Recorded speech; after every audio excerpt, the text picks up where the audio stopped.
Hello, আসসালামু আলাইকুম। আজ আমি কথা বলবো এমন একটি অ্যাপ নিয়ে যেটা দিয়ে আপনি খুব সহজেই স্পোকেন ইংলিশ শিখতে পারবেন। তো চলুন বেশি কথা না বাড়িয়ে মূল ভিডিওতে যাওয়া যাক। তার আগে তোমরা যারা আমার চ্যানেলে একদম নতুন তারা অবশ্যই চ্যানেলটিকে সাবস্ক্রাইব করে পাশে থাকা বেল আইকনটি অবশ্যই বাজিয়ে রাখবে। সর্বপ্রথম তোমার প্লে ফোনে থাকা স্টোরটি ওপেন করে নিবে। তারপর তুমি এখানে সার্চ করবে ডুইলিং। তো এখানে আমারটা উপরেই আছে, তো আমি এখানে সার্চ করলাম। করার পর তুমি অ্যাপটা ইনস্টল করে নিবে। তো ইনস্টল হতে কিছু সময় লাগবে। দেন ইনস্টল করার পর তুমি ওপেনে ট্যাপ করবে। ওপেনে ট্যাপ করার সঙ্গে সঙ্গে তোমার সামনে এইরকম একটা ইন্টারফেস শো করবে। তো এখানে দেখো, প্রথমেই তুমি দিবে গেট স্টার্টেড, তারপর কন্টিনিউ, তারপর আবার কন্টিনিউ। তারপরে সে তোমাকে বলবে তুমি কোন ইংরেজি শিখতে চাও। তুমি এখানে ইংরেজি দিবে, তারপর আবার নেক্সট, তারপরে আবার বাংলা। তো কিছু সময় ওয়েট করার পর তোমাকে এখানে বলবে চালিয়ে যান, তারপরে আবার ট্যাপ করবে। করার পর এখানে সে জিজ্ঞাসা করছে আপনি কতটুকু ইংরেজি জানেন। তো এখানে তুমি বলবে আজ আমি ইংরেজি শেখা শুরু করছি। যদি তুমি বেশিরভাগ জেনে থাকো তাহলে বলবে কিছু প্রচলিত শব্দ জানি, স্বাভাবিক কথোপকথন চালিয়ে নিতে পারি, বিভিন্ন বিষয় নিয়ে আলাপ করতে পারি, বেশিরভাগ বিষয় নিয়ে বিস্তারিত আলাপ করতে পারি। আমরা যেহেতু নতুন শিখছি তাই আমরা প্রথমটা দেব। তারপর সে আমাকে প্রশ্ন করেছে আমরা তাহলে শুরু থেকে শুরু করব। আমি বলছি হ্যাঁ, চালিয়ে যাব। তারপর ইংরেজি ভাষা কেন শিখছেন? তুমি বলবে যোগাযোগের মাধ্যম হিসেবে, মানে কিসের জন্য তুমি ইংরেজি ভাষা শিখছো। যেহেতু তোমরা যার যেটা ভালো লাগে সেটা এখানে লিখবে।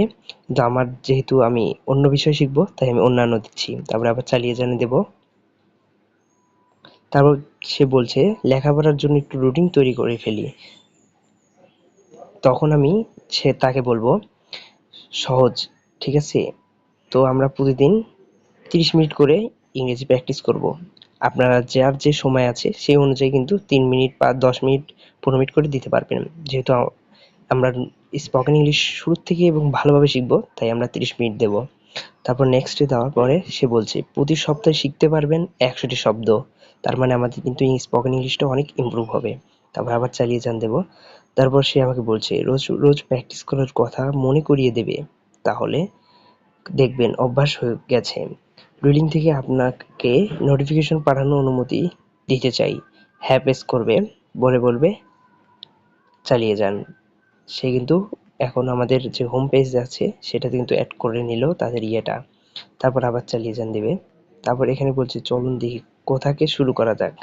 প্রথমবারের মতো ইংরেজি শিখছি, এটাই আপনারা দেবেন, না হলে অল্প জানি। যেহেতু আপনারা অনেকেই স্পোকেন ইংলিশ আগে থেকে কিছুটা শিখেছেন তাই আপনাদের দ্বিতীয় অপশনটাই চয়েস করাটা ভালো হবে। তারপর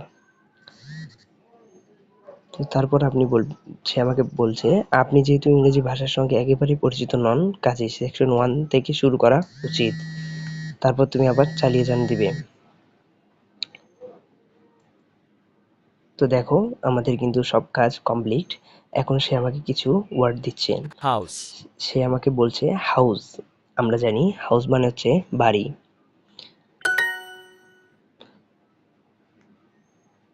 তারপর সে আমাকে বলছে বাড়ি, যার ইংরেজি হচ্ছে হাউস। হাউস, তো তারপর car, সে বলছে কার। কার মানে আমরা জানি গাড়ি। তারপর আবার গাড়ির ইংরেজি জানতে চাচ্ছে কার। car, my car, এখন সে বলছে মাই কার মানে হচ্ছে আমার গাড়ি। your car, এখন বলছে ইউর কার, তার মানে তোমার গাড়ি। হ্যাঁ, my car is small, my car is small মানে হচ্ছে, স্মল মানে হচ্ছে ছোট। তো মাই মানে হচ্ছে আমার, কার মানে হচ্ছে গাড়ি, ইজ মানে হয়। তাহলে আমরা এখানে দেব আমার গাড়ি ছোট।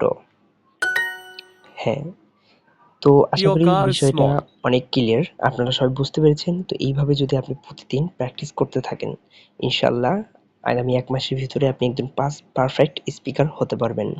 ভিডিওটা ভালো লাগলে অবশ্যই একটা লাইক দেবেন। বন্ধুবান্ধবের কাছে শেয়ার করতে ভুলবেন না। আর এইরকম আরও স্পোকেন ইংলিশের টিপস পেতে আমাদের চ্যানেলটিকে সাবস্ক্রাইব করে রাখুন। আর আপনার মতামত কমেন্টে জানান যে আপনি কোন বিষয়ে পারদর্শী নন। আমি সেই বিষয়ে ভিডিও বানিয়ে সমস্যার সমাধানের চেষ্টা করব ইনশাআল্লাহ।